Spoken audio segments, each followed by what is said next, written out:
تقل، دعا آپ کی ہر وقت یہ ہونا چاہیے کہ رب زدنی علما، کہ پروردگار میرے علم میں اضافہ کرتا ہے. گویا علم کے اندر بھی درجات ہے، بڑھتا جائے گا برابر.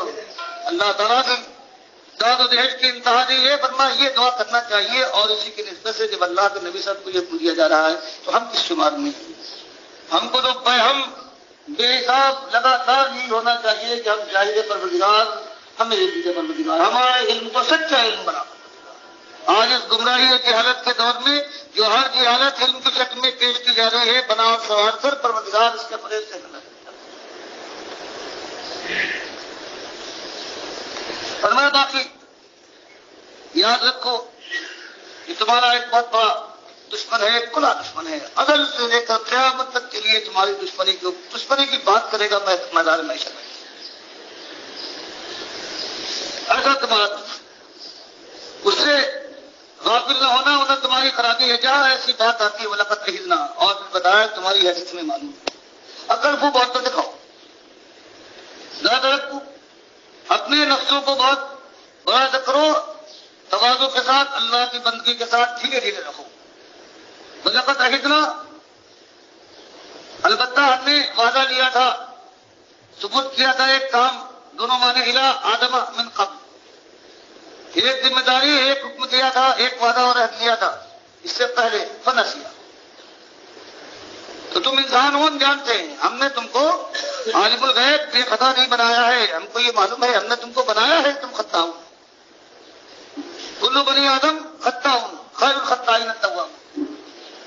کہ آدم کے اندر وہی ماری فرما رہا ہے، یہ ایک چیز ہم نے رکھی ہے کہ تمہارا جو باپ تھے ہم نے ان کو ایک حکم دیا، ایک ان سے وعدہ لیا، اور اس سے پہلے بنسیا، وہ وعدے کو بھول گئے. جانتے بوجھتے اللہ کے سرکش نہیں تھے، وہ بھول جانے والے ہوتے ہیں. وَلَمْ نَجِدْ لَهُ عَزْمًا، اور جب تمہارے بات میں ہم نے وہ عزم نہیں پایا کہ ایک بات کہنے کے بعد پھر ان کا ایسا حافظہ اور ان کا عزم ایسا مضبوط ہو کبھی ان سے بھول نہ ہو سکے، تو ہم تمہاری بھول کے اوپر بھی یہ نہ سمجھنا کہ ہم تمہیں کبھی معاف کرنے والے نہیں ہیں. ہم تو تمہاری فطرت میں ہم نے ایک بات رکھی ہے، بھولو لیکن ایسے بھولو کہ واپس آنے والے، یاد کرنے والے تمہاری بھول ہو. بھٹکو لیکن اس کے بعد بھٹکنے کے بعد پھر راستے پہ آ جاؤ، تواب بن جاؤ. اس کا قرآن میں فرمایا ہے کہ صحیح معنوں میں توابون ہوتے ہیں یہ جو مومن، سچے مومن جنہوں نے اللہ کے ہاتھ جان و مال کا سزا کر دیا ہے، وہ توابون، وہ ایسے لوگ ہیں کہ بار بار پرستے. یہ نہیں کہ فرشتوں کی طرح سے ان کی فطرت میں گناہ کی کوئی چیز نہ رکھی جائے، ان سے غلطی ہو سکتی ہے. اور اس کے بعد فرمایا کہ غلطی کیوں ہوتی ہے، وہی جو اس وقت تمہارے باپ کو بھٹکانے والا تھا قیامت تک تمہارے ساتھ لگا ہوا ہے. اس لیے اس سے بہت ہوشیار، اس کی کوشش تو یہ ہے کہ تم کو صحیح راستے سے ہٹا کر جہنم کے ایندھن بنوا دے. اور اس لیے عزم کے ساتھ کوشش کرو کہ اس کے داؤ پیچ سے نکل جاؤ، اس کے انجر جو تم پر پھینکے جائے اس سے بس نکلنے کے لیے ہاتھ پیر مارو.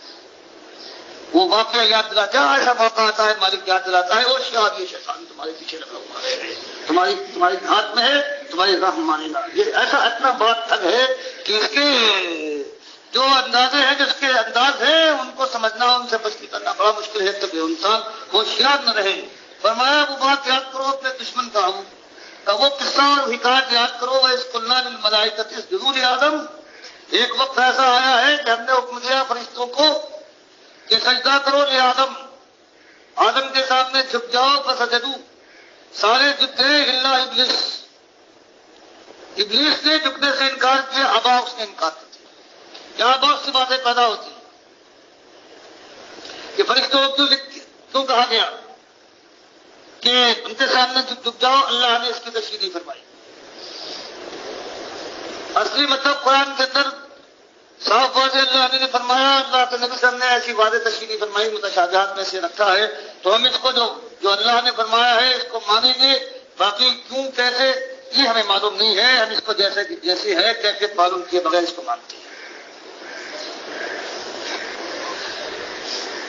دوسری بات یہ کیسے پہنچ گیا فرشتوں، اللہ جانتا ہے کیا معاملہ پیش آیا.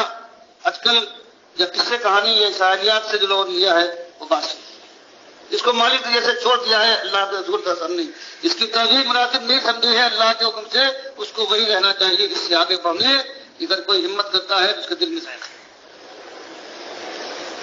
اور اگر آپ کو یہ سن کر تعجب ہوگا